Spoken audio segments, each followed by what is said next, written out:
ನಮಸ್ಕಾರ ಗೆಳೆಯರೆ. ಈ ರಿಪೋರ್ಟು ಪಾಕಿಸ್ತಾನದ ಸೇನೆಯು ಈಗ ಎಷ್ಟರ ಮಟ್ಟಿಗೆ ಭಯದಲ್ಲಿದೆ ಅನ್ನೋದನ್ನ ಸ್ಪಷ್ಟವಾಗಿ ಹೇಳ್ತದೆ.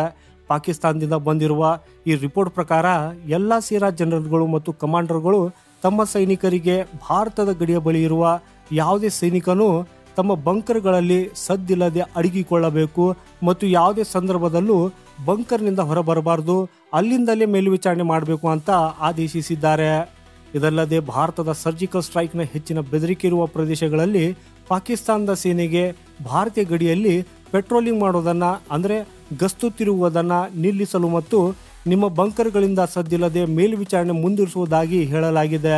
ಯಾಕಂದ್ರೆ ಈಗ ಅವರಿಗೆ ಗೊತ್ತಾಗಿದೆ ಭಾರತದ ಆಕ್ಷನ್ ಯಾವುದೇ ಸಮಯದಲ್ಲಿ ಸಂಭವಿಸಬಹುದು. ಈ ಕಾರಣದಿಂದಾಗಿ ಭಾರತದ ಗಡಿಯ ಬಳಿ ಹೋಗಿ ಪೆಟ್ರೋಲಿಂಗ್ ಮಾಡುವ ಅಗತ್ಯವಿಲ್ಲ ಅಂತ.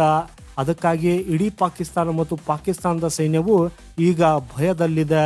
ಇದಷ್ಟೇ ಅಲ್ಲದೆ ಪಾಕಿಸ್ತಾನದ ಸೇನೆಯು ತನ್ನ ಪ್ರಧಾನ ಕಚೇರಿ ಇರುವ ರಾವಲ್ಪಿಂಡಿಯಿಂದ ತನ್ನ ಸೈನ್ಯವನ್ನು ಹಿಂತೆಗೆದುಕೊಂಡು ಭಾರತೀಯ ಗಡಿಯ ಬಳಿ ನಿಯೋಜಿಸುತ್ತಿದೆ ಅನ್ನೋ ವರದಿಯು ಅವರ ಭಯವನ್ನ ವ್ಯಕ್ತಪಡಿಸುತ್ತಿದೆ.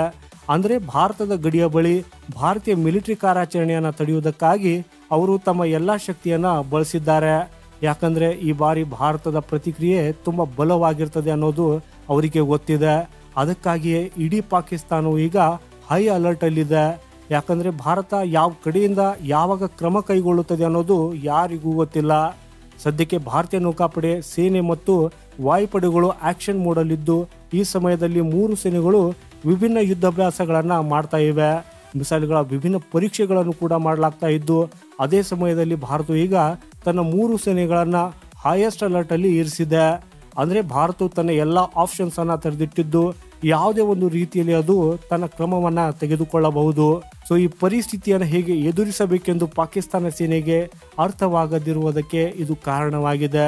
ಆದ್ದರಿಂದ ಅವರು ಅಂಡರ್ ಗ್ರೌಂಡ್ ಅಲ್ಲಿಯೇ ಅಡಗಿಕೊಳ್ಳುವುದು ಉತ್ತಮ ಆಯ್ಕೆಯಾಗಿದೆ ಅನ್ನೋದನ್ನ ಹೇಳಿದ್ದಾರೆ. ಹಾಗೇನೇ ಪಾಕಿಸ್ತಾನದ ಎಲ್ಲ ದೊಡ್ಡ ಜನರಲ್ಗಳು ತಮ್ಮ ಕುಟುಂಬಗಳೊಂದಿಗೆ ತಮ್ಮ ಸುರಕ್ಷಿತ ಮನೆಗಳಲ್ಲಿ ಸದ್ದಿಲ್ಲದೆ ಇದ್ದು ತಮ್ಮ ಸೈನಿಕರನ್ನ ಬಂಕರ್ಗಳಲ್ಲಿ ಅಡಗಿಕೊಳ್ಳುವುದಕ್ಕಾಗಿ ಆದೇಶಿಸಿದ್ದಾರೆ. ಈ ಸಮಯದಲ್ಲಿ ಪಾಕಿಸ್ತಾನದ ಹೀಡ್ ಸೈನ್ಯವು ಬಹಳ ಭಯದಲ್ಲಿ ಬದುಕ್ತಾ ಇದೆ ಅನ್ನೋದು ಇದು ಸ್ಪಷ್ಟವಾಗಿ ತೋರಿಸುತ್ತದೆ. ಹಾಗೆಯೇ ನಾವು ಈ ಕಡೆ ಭಾರತದ ಬಗ್ಗೆ ಹೇಳುವುದಾದ್ರೆ ಭಾರತವು ಪ್ರತಿಯೊಂದು ಹಂತದಲ್ಲೂ ಸಿದ್ಧತೆಯಲ್ಲಿ ಇದೆ.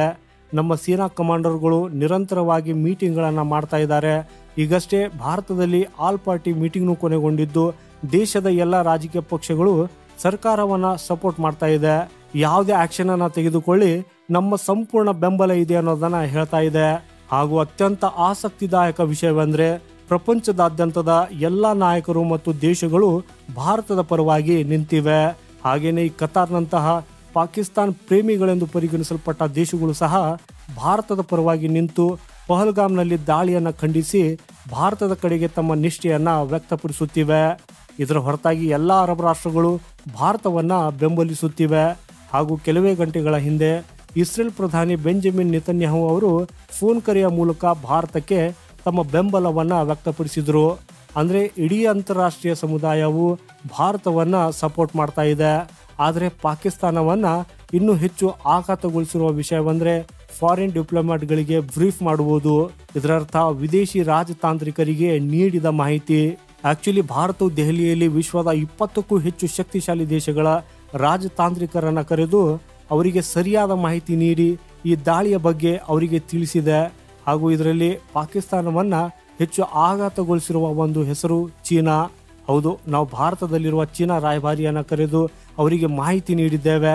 ಇದನ್ನು ನೋಡಿದ ಪಾಕಿಸ್ತಾನವು ಭಾರತ ಈಗ ಚೀನಾವನ್ನ ತನ್ನ ಕಾನ್ಫಿಡೆನ್ಸ್ ಅಲ್ಲಿ ತೆಗೆದುಕೊಂಡಿದೆ. ಒಂದು ವೇಳೆ ಯುದ್ಧದಂತ ಪರಿಸ್ಥಿತಿ ಉದ್ಭವಿಸಿದ್ರೆ ಚೀನಾ ಬಹುಶಃ ಪಾಕಿಸ್ತಾನಕ್ಕೆ ಅಷ್ಟೊಂದು ಸಹಾಯ ಮಾಡುವುದಿಲ್ಲ ಅಂತ ಭಾವಿಸುತ್ತದೆ.